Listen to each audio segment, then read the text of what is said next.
90 రోజుల కోర్సు పూర్తి చేస్తే చాలు 100% ప్లేస్మెంట్ సపోర్ట్ తో సాఫ్ట్వేర్ జాబ్ మీ సొంతం. వెంటనే కోడ్ జ్ఞాన్ డెస్టినేషన్ ని సంప్రదించండి. ప్రస్తుతం మనతో పాటు ఉన్నారు లోక్సత్తా వ్యవస్థాపక అధ్యక్షులు జయప్రకాష్ నారాయణ గారు. ఒక్కసారి ఆయనతో మాట్లాడదాం. ఎందుకంటే ఈ మధ్య కాలంలో చూస్తున్నాము 6th క్లాస్ నుంచి 10th క్లాస్ వరకు కూడా చిన్న పిల్లలు రకరకాల కారణాలతో ఫీజు కోసం వేధించారని ఒకరైతే, చదువుకోలేదని చెప్పేసి తిట్టారని మరొకరు, ఫ్రెండ్స్ ముందు టీచర్ అవమానించారని ఇంకొకరు, ప్రిన్సిపల్ తిట్టాడని మరొకరు, ఇలా రకరకాల కారణాలతో సూసైడ్ చేసుకుంటున్నారు. ఇది అత్యంత దారుణమైనటువంటి విషయం. అసలు దీనికి కారణం పిల్లలు సెన్సిటివ్గా తయారవటమా, లేకపోతే బాగా చదవట్లేదని చెప్పి టీచర్స్ ప్రెషర్ చేయటమా, లేదంటే పేరెంట్స్ ప్రెషర్ చేయటమా? అసలు ఎందువల్ల, ఎక్కడ మార్పు రావాలి? ఒకసారి సార్తో మాట్లాడదాం. ఆయన చెప్పే సూచనల్ని సలహాలని అందరూ తీసుకుంటే బాగుంటుంది కూడా. సార్ నమస్తే అండి. నమస్తే నిర్మా. సార్, మీరు అన్ని రకాలుగా కూడా ఎప్పటికప్పుడు అన్నిట్లో అనాలిసిస్ చేస్తూ ఉంటారు. గత 15 రోజుల్లో హైదరాబాద్ చుట్టుపక్కల 4-5 ఇన్సిడెంట్లు నేను కళ్ళారా చూశాను సార్. ఇన్సిడెంట్స్ జరిగిన చోటుకు కూడా నేను వెళ్ళొచ్చాను. చిన్న విషయాలకి పిల్లలు సూసైడ్ చేసేసుకుని, చిన్న ఏజ్లో సూసైడ్ చేసుకోవటం ఏంటో కూడా అర్థం కావట్లేదు సార్. పైకి ఎక్కడం, దూకేయటం బిల్డింగ్స్ పై నుంచి దారుణంగా అనిపిస్తుంది సార్. అసలు పరిష్కార మార్గం మీరు చెప్పిన ఉదంతాలు వింటేనే మనకి గుండె బరువెక్కుతుంది. Correct sir. ఇంకా తల్లిదండ్రుల బాధ కానీ, ఆ కుటుంబాల బాధ కానీ, లేకపోతే వాళ్ళ ఫ్రెండ్స్ ఉంటారు, వాళ్ళ బాధ కానీ వర్ణనాతీతం. చాలా దురదృష్టకరం. అయితే కొంచెం లోతుకి వెళ్ళాలి. మీరు చెప్పిన ఉదంతాల ప్రకారం నాకు వివిధ స్థాయిల్లో పొరపాట్లు కనిపిస్తున్నాయి. ఒకటి, నిజంగా విద్య అందట్లా, కానీ ఒత్తిడి పెరుగుతుంది. చాలా విచిత్రమైనది. విద్య అందని ఒత్తిడి. ఆ ఒత్తిడికి చిన్నారి వయసులో వాళ్ళు గురవుతున్నారు. కొన్ని సందర్భాల్లో తట్టుకోలేకపోతున్నారు. కొన్ని పనికొచ్చే విద్య అంది ఒత్తిడి ఉంటే ఒత్తిడి తగ్గించాలి ఆలోచించవచ్చు. సొమ్ము పోయే శనిపెట్టి అని చెప్పని విద్య అందక, నిజంగా వాళ్ళ నైపుణ్యము రాక, వాళ్ళకి మేధస్సు వికసించక, మరో పక్కన మానసికంగా ఉల్లాసం లేక ఒత్తిడిగా ఉండి, చివరికి కొన్ని అరుదైన సందర్భాల్లో ఇంత దారుణానికి పాల్పడితే అంతకంటే దారుణం ఉంది. కాబట్టి ముందు ఒత్తిడి తగ్గించడం ఎట్లాగా పిల్లల మీద. రెండోది, తల్లిదండ్రులు పట్టించుకోకపోవటం. ఈ కేసులో, ప్రతి కేసులో కూడా తల్లిదండ్రులు పిల్లల్ని అపారంగా ప్రేమిస్తున్నారు. నాకేమాత్రం మన ఈ దేశంలో ఉన్న సంస్కృతి అది. మన దేశంలో మన కుటుంబాలు ఎంత బలంగా ఉంటాయంటే, తల్లిదండ్రులు పిల్లల మీద ఎంత ప్రేమ ఉంటుంది అంటే, దానిలో కులం, మతం, ప్రాంతం తేడా లేకుండా పిల్లల కోసం ప్రాణాలు ఇవ్వడానికైనా తల్లిదండ్రులు. Correct sir, exactly. కానీ అంత ప్రాణాలు ఇచ్చేటువంటి ప్రేమ ఉన్న తల్లిదండ్రులు ఒకటి, పిల్లల మీద ఒత్తిడి లేకుండా చేయాలి. రెండోది, ఏం జరుగుతుంది మన పిల్లకి, మన పిల్లోడికి అని చెప్పి అప్పుడు పట్టించుకోవాలి. నేను కూడా ఒక తండ్రిగా పట్టించుకోవాలి తగినట్టుగా. ఎందుకంటే ఏదో అద్భుతమైన పని చేస్తున్నాం అని భ్రమమో, లేకపోతే పని ఒత్తిడో, ఇంకో కారణంగానో, పర్యటనలో నాకు నెలకు 30 రోజులు ప్రయాణాలు ఉండేవి. పిల్లలకి ఇవ్వాల్సిన సమయం అవ్వాలి.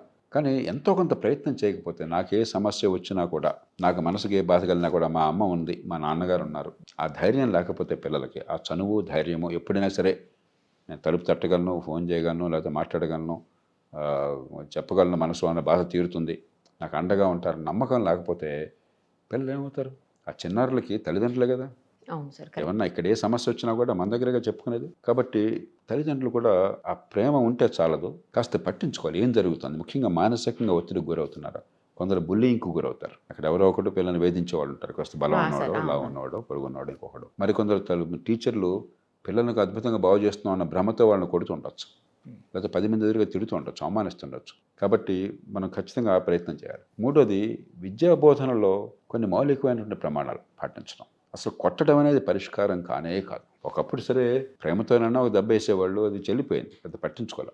కానీ కాలం మారింది. కొట్టడం వల్ల పిల్లలు నేర్చుకుంటారన్నది భ్రమ. నాకు ఇంతవరకు ఎవరు కూడా హింస వల్ల, కొట్టడం వల్ల బాగుపడ్డ వాళ్ళు తెలియదు, జీవితంతో నరకం అనుభవించారు. కొందరు కొన్ని సందర్భాల్లో వాళ్ళకున్న సహజమైన ప్రతిభాలు వెతకారణాలుగా పైకొచ్చినా కూడా వాళ్ళకి ఆ ఒత్తిడి ఉన్న కాలం జీవితం అంతా కూడా నరకంగా ఇప్పుడు కూడా భావిస్తున్నారు. కాబట్టి ఆ స్కూల్లో ఏం చేస్తున్న ప్రైవేట్ స్కూల్ ముఖ్యంగా ఏం చేస్తారు, మన స్కూల్కి రావాలంటే మనం ఇక్కడ మంచి ఫలితాలు చూపెట్టాలి. మంచి ఫలితాలు ఇస్తే మా స్కూల్కి గిరాకీ ఉంటుంది, పిల్లలు ఎక్కువ మంది చేస్తారు. ఫలితాలు చూపెట్టాలి అంటే ఈ పిల్లల మీద ఒత్తిడి తీసుకురావాలి. వాళ్ళని తిట్టడమో, కొట్టడమో, అవమానించడమో 10 మంది ఎదురుగా, వాళ్ళ చిన్నారి మనసులు ఏ రకంగా ఉంటాయని చెప్పి ఆలోచన లేకుండా. అట్లాగే కౌన్సిలింగ్ సిస్టమ్ లేదు. ఉదాహరణకి మీ క్లాస్తో సంబంధం లేకుండా స్కూల్లో కౌన్సిలర్స్ ఉన్నారనుకోండి. అంటే పిల్లలకి మనసులో ఏ రకమైన బాధ కలిగినా కూడా చెప్పుకోవడానికి ఒక మిత్రులాగా ఒక టీచర్ ఉన్నారనుకోండి.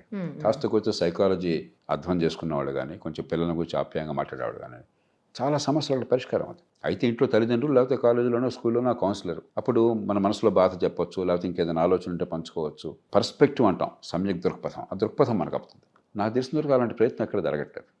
అరుదైన స్కూళ్ళల్లో, ఖరీదైన స్కూళ్ళలో కొంచెం ఏర్పాటు చేస్తున్నారు. కానీ ఇప్పుడు మీరు కేంబ్రిడ్జ్కి వెళ్ళినా కూడా, ఆక్స్ఫర్డ్కి వెళ్ళినా కూడా మీకు ఇక్కడ మనలాగా క్లాసులు, పాఠాల కంటే ముఖ్యంగా అక్కడ ఏంటంటే ప్రతి విద్యార్థికి ఒక కౌన్సిలర్ ఉంటారు. ఆ ఒక్కొక్క పేరు ఏం స్టూడెంట్కి పెట్టినారు? ఒక్కొక్కళ్ళు ఉంటారా సార్? అంటే ఆయనకు 10 మందికి ఉండొచ్చు, ఆయన ఇది ఒక్కళ్ళకే కాదు, ఓకే ఓకే. వారిని అలాట్ చేస్తారు. కాబట్టి ఇక మీరు అక్కడ ఏమన్నా కూడా మీకు మీ సమస్యలు కానీ, మీ బాధలు కానీ, మీ ఆలోచనలు కానీ అక్కడ ఆయనతో పరిష్కారం పంచుకోవచ్చు. అయిపోతాయి. ఓకే. కాలేజీ లెవెల్లో కూడా అలాంటి సపోర్ట్ అవసరం, స్కూల్ లెవెల్ అంతా అవసరం అవుతుంది. అలాంటి ఏర్పాట్లు చేయాలి. ఇక చివరికి పిల్లల్లో సున్నిత మనస్తత్వం ఉండాలి కానీ బలహీనులు కాకూడదు. ప్రతి చిన్నదానికి ఎవరేమో అన్నారని చెప్పిన ఆత్మహత్య స్థాయి దాకా వెళ్ళేది అనేది ఎక్కడో సమిష్టిగా ఏ ఒక్కళ్ళ కుటుంబం తప్పు కాదు, సమిష్టిగా సమాజంలో మనం పొరపాటు చేస్తున్నాం. చాలా ఏళ్ల క్రితం చాలా ఉన్నతాధికారి, ప్రభుత్వంలో అత్యున్నత స్థాయి అధికారి, ఒక్కడే కొడుకు, అపురూపంగా పెంచుకుంటున్నారు. వాడు 9వ తరగతి ఫెయిల్ అయ్యాట. ఫెయిల్ అయిన సంగతి తెలియగానే ఇంటికి కూడా వెళ్ళకుండా ఊరేసుకుని చచ్చిపోయాట. అక్కడ ఇంకా తల్లిదండ్రుల బాధ వర్ణాతీతం. కాబట్టి ఎక్కడో పిల్లల పెంపకంలో ఏమన్నా పొరపాటు జరిగితే సరిదిద్దుకోవటం ఎట్లాగా, లేకపోతే తమను తాము రక్షించుకోవటం ఎట్లాగా, తమకు అన్యాయం జరిగితే అవమానిస్తే గట్టిగా నిలబడడం ఎట్లాగా, ఇది నేర్పకుండా వాళ్ళని చాలా బలహీనులు చేస్తున్నాం. ఎక్కడో సమాజం మొత్తంలో పొరపాటున్నది. ఇన్సెన్సిటివ్గా పిల్లలంటే ప్రాణాలు ఇచ్చేటువంటి సమాజంలో పిల్లలకు ఆత్మస్థైర్యాన్ని, ధైర్యాన్ని ఇవ్వలేకపోతే ప్రతి చిన్నదానికి కూడా ప్రాణం తీసుకుని స్థాయి అసలు ఆ వయసులో ఆత్మహత్యకు చాలా ఎందుకు రావాలి? అసలు ఆడుతూ పాడుతూ తిరగాల్సిన వయసులో చదివిన పాలుగారు బొగ్గల పసిపాపలు వాళ్ళంతా కూడా ఆ వయసులో ఏమన్నా ఉన్నా ఒక క్షణంలో మర్చిపోయమంటే సరదాగా నవ్వుకుంటూ ఆడుకోవాలి. కానీ అలాంటి వయసులోనే ఇలాంటి పిచ్చి ఆలోచనలు వస్తున్నాయంటే ఎక్కడో సమాజంలో చాలా పొరపాటు జరుగుతుంది.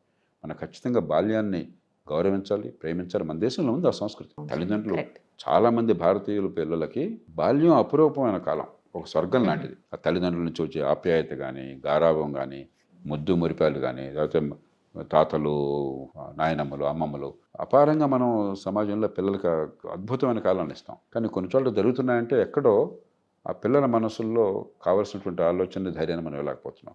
కాబట్టి ఇది సమిష్టిగా మనం ఆలోచించాలి. వెంటనే చేయగల పనులు, ఒత్తిడి లేనటువంటి విద్య, పిల్లల్ని అవమానించే పరిస్థితి లేకుండా, కొట్టడం లాంటివి అది ఏమాత్రం లేకుండా చేయడం కఠినంగా, తల్లిదండ్రులకు ఆ సమయాన్ని కేటాయించడం, విద్యా సంస్థల్లో కౌన్సిలర్స్ అంటే వాళ్ళని పెట్టి కొంత టైంని కేటాయించి, పిల్లలు ఎప్పుడు ఏదో మనసుకు ఆందోళన కలిగినా కూడా ఫలానా వాళ్ళు అన్నం మాకుంది చెప్పుకోవడానికి అవకాశం చెప్పిన ధైర్యం కలిగించడం, ఇవన్నీ మన చేతుల్లో ఉన్నాయి. ఇప్పటికైనా పూనుకోవాలి. ఆ చిన్నారి వయసులో అసలు ఏ ప్రాణం ఎప్పుడు పోయినా కూడా అది బాధాకరం. అంత చిన్న వయసులో ఆ నిండు ప్రాణం ఇంత చిన్న కారణాలుగా మనసు కలత చెంది ప్రాణాలు తీసుకోవడం చెప్పన్నది ఇంతకంటే విషాదం ఇంకోట్లేదు సమాజానికి కానీ, ఆ కుటుంబానికి కానీ. ఎలా సార్ అంటే పరిష్కారం మీరన్నట్లు ఇప్పుడు అలాంటి విద్యను అందిస్తే సరిగ్గా చదవకపోతే మళ్ళీ అటు పేరెంట్స్ నుంచి ప్రాబ్లం అవుతుంది. ఫీజులు పే చేయరు, ఫీజులు కూడా పే చేయడానికి ఇష్టపడరు కదా సార్ పేరెంట్స్, సరిగ్గా చెప్పకపోతే స్కూల్లో చదువు. అందుకే విత్తు ముందా చెట్టు ముందా అయింది. అందుకనే ప్రభుత్వం పాత్ర ప్రధానమైంది. ఎందుకంటే ఒక వాతావరణం సృష్టించడం కానీ, దాని తగ్గ ఏర్పాట్లు చేయడం కానీ, మనకు కావాల్సిన ఏంటి, ఒత్తిడి లేకుండా ఆహ్లాదంగా ఉంటూనే మంచి ప్రమాణాల విద్య అందించాలి. ఈ బాధ్యత ఎవరిది? ప్రభుత్వానికి. అధికారులు ర్యాండమ్గా చెక్ చేస్తుండారు అన్ని. గవర్నమెంట్ స్కూలే కాదు, ప్రైవేట్ స్కూల్ కూడా ఎలాంటి పరీక్షల పద్ధతిని పెట్టారు, పిల్లల ప్రతిభా పటవాలను పరీక్షించేందుకు ఎలాంటి అసెస్మెంట్ సిస్టమ్ నెలకొల్పారు, తర్వాత చట్టాలు ఎలాంటివి చేశారు.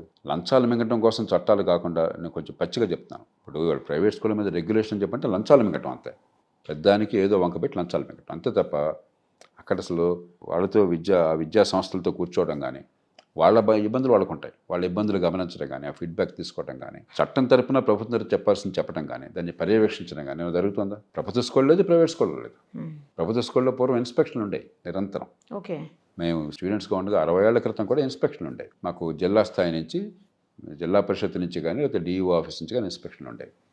మంచి కాగితం పూలతో అలంకరించేవాళ్ళం స్కూల్కి ఇన్స్పెక్షన్ అనగానే. అది చాలా పండుగ వాతావరణం అంతా. ఆ కాలం వాళ్ళని ఎవరన్నా అడగండి, ఇన్స్పెక్టర్ గారు వస్తున్నారు స్కూల్ ఇన్స్పెక్షన్ కంటే పండుగ వాతావరణం అది. అంటే రెగ్యులర్గా వచ్చేవాళ్ళ సార్? ప్రతి ఏడాది ఖచ్చితంగా వచ్చేవాళ్ళు. ఓకే. ఇన్స్పెక్షన్ పీరియడ్ ముందుగా డిసైడ్ చేసేవాళ్ళు. ఆ రోజంతా లేకపోతే 2 రోజులు అక్కడే ఉండేవాళ్ళు. ప్రతి క్లాస్కి వచ్చేవాళ్ళు. ప్రతి సబ్జెక్టు కూడా ఒక్కొక్క క్లాస్లో ఒక్కో సబ్జెక్ట్ కూర్చునేవాళ్ళు. ఇప్పటికీ నాకు బాగా గుర్తుంది. ఒక రోజున మా తెలుగు మాస్టరు ఇన్స్పెక్షన్ రోజున మా క్లాస్కి ఇన్స్పెక్టర్ రాలా. మేము మా కుర్రాడు ఎవరో లేచే మాస్టర్ ఇలా అన్నారు. ఏమి ఆ రోజుల్లో ఆయన వెంటనే జోక్ చేశాడు, అరే ఇన్స్పెక్టర్ వస్తే మాకు రావాలి కానీ మీకు ఎందుకురా అన్నాడు. అంటే అంత ఒక ఉత్సాహభరిత వాతావరణం ఉండేది, ఆలనా పాలన ఉండేది. మాస్టర్ బాగా చెప్తున్నారంటే ప్రోత్సాహం ఉండేది. ఎక్కడన్నా కొరత ఉందంటే కొరత ఏముంది, ఎందుకు ఉందని చెప్పి పరిశీలన ఉండేది. పట్టించుకోవడం విశ్వాసం ఉండేది. ఇప్పుడు ఏం చేస్తున్నాం మనం అసలు? కాబట్టి ప్రభుత్వం మొట్టమొదటి పాత్ర తీసుకోవాలి.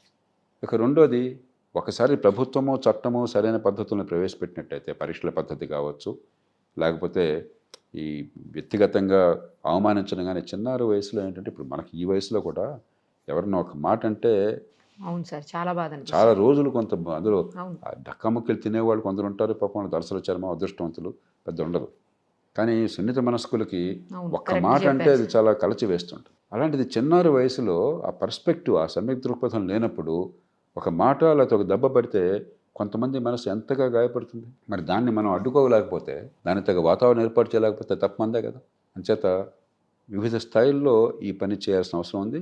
ఇది సాధ్యం. ఎందుకంటే ఈ మొత్తంలో పాజిటివ్ ఏంటంటే తల్లిదండ్రులకి పిల్లల మీద అపారమైన ప్రేమ ఉంది, త్యాగం ఉంది. వాళ్ళు పెరగాలి, వాళ్ళు బాగా బతకాలి, వాళ్ళు చాలా గౌరవంగా పెరగాలి, మాకంటే గొప్పవాళ్ళు కావాలన్న కోరికలను తల్లిదండ్రులు లేరు. ఒక రకంగా దానివల్ల కొంత సమస్య వస్తుంది. కొత్త దానివల్ల ఒత్తిడి. ఏమవుతుందంటే పిల్లల మీద అపేక్ష పెంచుకుని, ఆందోళన పెంచుకుని, వాళ్ళు ఏమవుతారన్న భయం పెంచేసుకుని వాళ్ళ మీద ఒత్తిడి తల్లిదండ్రులు కూడా తీసుకొస్తున్నారు.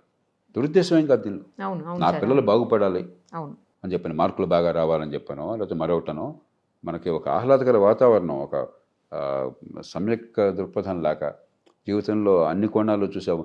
కొంతమంది అయితే తల్లిదండ్రులు ఆటలు ఆడొద్దు అంటారు, టైం అవును, వేస్ట్ ఆడనివ్వరు సార్, కరెక్ట్ అది. కొంతమంది లాంగ్వేజ్ నేర్చుకోవద్దు, టైం ఎందుకు వేస్ట్, నీకు నీట్ పరీక్షకి వెళ్ళాలి కదా, అవును. లేకపోతే ఎంసెట్కి వెళ్ళదు, ఏదో ఇంజనీరింగ్కి ఏమంటారు, ఐఐటి. ఐఐటి పరీక్షకి వెళ్ళాలి కదా, కాబట్టి ఫిజిక్స్, మ్యాథ్స్, కెమిస్ట్రీ చేయి, నీట్కి వెళ్ళాలంటే బయాలజీ చేయి, మిగతా టైం వేస్ట్. అంటే దురుద్దేశం లేదు, అజ్ఞానం. పిల్లల పోటీలో ఎదగాలని చెప్పిన తపన, వాళ్ళ మీద ఒత్తిడి ఎంత ఉందో, రేపు పొద్దున్న జీవితాన్ని పనికొస్తున్నారు లేదు, ఎంత ఆలోచన లేదు పాపం. అంత తిరిగ్గా బాధపడతాం మనం. తల్లిదండ్రులకు మనం చెప్పాలి, మీడియా ద్వారా కానీ లేకపోతే వేరే పబ్లిక్ కమ్యూనికేషన్ కానీ బాగా నచ్చ చెప్పాలి. చివరికి పిల్లోడు లేక పిల్ల పనికి రావాలి, సమాజానికి పనికి రావాలంటే ఏదో ఒక మోసం ఉంది, ఈ పరీక్షలో మార్కులు వస్తేనే, ఇక్కడ ర్యాంక్ వస్తేనే అనుకుంటే అక్కడ ర్యాంక్ వస్తే ఏమవుతుంది, ఇంజనీర్లు వెళ్తున్నారు, ఇంజనీరింగ్ కాలేజ్ వెళ్ళిన వాళ్ళు 180 మంది బడుద్దాయిలుగా వస్తున్నారు. వాళ్ళు తప్పేం కాదు, వాళ్ళంతా దీని నుంచి, ఈ మోసలోంచే వెళ్ళారు.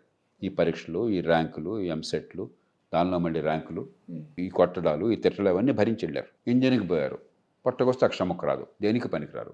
ఎందుకు ఈ విద్య అంతే? కాబట్టి ముందు తల్లిదండ్రులకు కూడా భరోసా ఇవ్వాలి. ఒక నమూనా లేదు, ఈ పిచ్చి దానిలోంచి పెట్టుకోపోకండి. ఒక్కొక్కళ్ళ ప్రతిభ ఒక రకంగా ఉంటుంది, ఒక్కొక్కళ్ళ ఆసక్తి ఒక్కో రకంగా ఉంటుంది. అందరూ అన్నింటిలో రాణించరు. నాకు చిన్నప్పుడు హిందీ పాఠాలు చెప్తుంటే హిందీ మాట్లాడే ఒక్క మనిషి కూడా లేడు మాకు.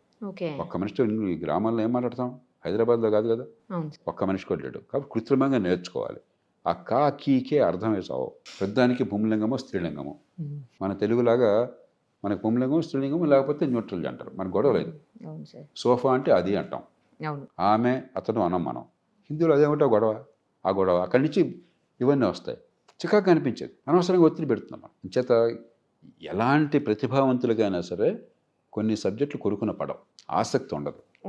అందరికీ అన్ని ఆసక్తి ఉండాల్సిన అవసరం లేదు. మనం గుర్తించేది అవసరమైన భాష అనుకోండి, లేదా అవసరమైన సబ్జెక్ట్ అనుకోండి, అమ్మ దీనిలో ప్రావీణ్యం లేకపోయినా కొంత కనీస పరిజ్ఞానం కావాలి, ఫౌండేషన్స్ కావాలి, లేకపోతే నష్టపోతాం. కొంచెం అర్థమయ్యేట్టుగా.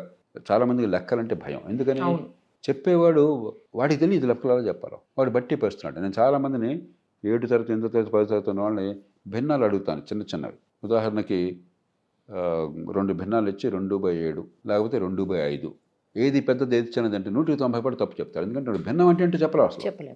వెంటనే బట్టి పట్టించడం, తర్వాత కొడతాం వాళ్ళని, తిడతాం, మార్కులు రావట్లేదని చెప్పిన వాడికి అర్థమయ్యేటి చెప్తే కదా, కాన్సెప్ట్ పట్టుబడితే కదా. అసలు భిన్నం అంటే ఏంటో అర్థమైతే 10 సెకండ్లో మీరు చెప్తే వెంటనే వాడికి తెలిసిపోతుంది. అంత చిన్న ప్రయత్నం కూడా చేయకుండా గుడ్డిగా ఏదో సిలబస్ ఉంది, పుస్తకాలు ఉన్నాయి, కాగితాలు ఉన్నాయి, నా పని అయిపోయింది, తర్వాత తప్పు చేస్తే అది అర్థం కాకపోతే ఆ పిల్లవాడు తప్పు అనుకుంటున్నాం మనం. కాదు, మన తప్పది. కాబట్టి సమూలంగా మార్చాలి. కానీ కనీసం అంతా మారే లోపల పిల్లల మీద ఒత్తిడి తగ్గాలి, ఈ హింస తగ్గాలి. ఇది ఒక ఎపిడెమిక్గా, మీరు చెప్పిన ప్రకారం ఎపిడెమిక్లాగా ఉంది. ఒక జబ్బు చేస్తే ఎలాగైతే మరణాలు వస్తున్నాయో, జబ్బులు వస్తుంది, దీన్ని కూడా ఎపిడెమిక్గా అనుకోవాలి. చైల్డ్ వైలెన్స్, మానసికంగా వాళ్ళ మీద హింస కావచ్చు, శారీరకంగా కావచ్చు, చివరికి ఇలాంటి విపరీత పరిణామాలకు వస్తుంటే ఖచ్చితంగా మనం పట్టించుకోవాలి. మీరు చెప్పింది గుండెని కలిచి వేస్తుంది, విషాదకరమైన సంఘటన. తల్లిదండ్రుల గురించి ఆలోచిస్తే నాకు ఈ మాటలు ఏం చెప్తాం వాళ్ళకి, ఏ మాటలు చెప్తే ఆ విషాదం తీరుతుంది. నేను చెప్పిన 2-3 కేసులు అయితే సింగిల్ చైల్డ్లే సార్ వాళ్ళకు. అది ఈ రోజుల్లో మీరు చెప్పినట్టుగా ఒక్క బిడ్డ, 2 పిల్లలతో కరెక్ట్ చాలా కుటుంబాలు. Thank you sir, thank you. మీరు చెప్పిన నిజంగా ఇంప్లిమెంట్ చేయగలిగితే ఇలాంటి మరణాలను చేయాలి. ఎందుకంటే మనందరికీ స్టేక్స్ ఉన్నాయి, ప్రతి కుటుంబానికి. మన సమాజంలో గొప్పతనం ఏంటంటే మన పిల్లల్ని మనం ప్రేమించినంతగా, మన కుటుంబాలు మనలో సంఘటితంగా ఉన్నంతగా ప్రపంచంలో ఎక్కడ ఉండదు. అదైతే కాబట్టి ఇక్కడ కూడా ఈ పొరపాటు సరిదిద్దుకోవాలి, ఇంకెక్కడ దిద్దుకుంటాం. కాబట్టి నేను పూర్తిగా ఆశావాదిని, తేలిగ్గా సర్దిద్దుకోవాలి. కాబట్టి తల్లిదండ్రులకు అవగాహన కావాలి, ప్రభుత్వానికి బుద్ధి రావాలి, ప్రైవేట్ స్కూళ్ళు, గవర్నమెంట్ స్కూళ్ళు యాజమాన్యం కానీ, టీచర్లు కానీ వాళ్ళ పద్ధతులు ప్రవేశపెట్టాలి. 3 జరగాలి. Thank you sir. Thank you so much. Suman టీవీలో మీ పర్సనల్ అండ్ బిజినెస్ ప్రమోషన్స్ కోసం కింది నెంబర్కి కాంటాక్ట్ చేయండి.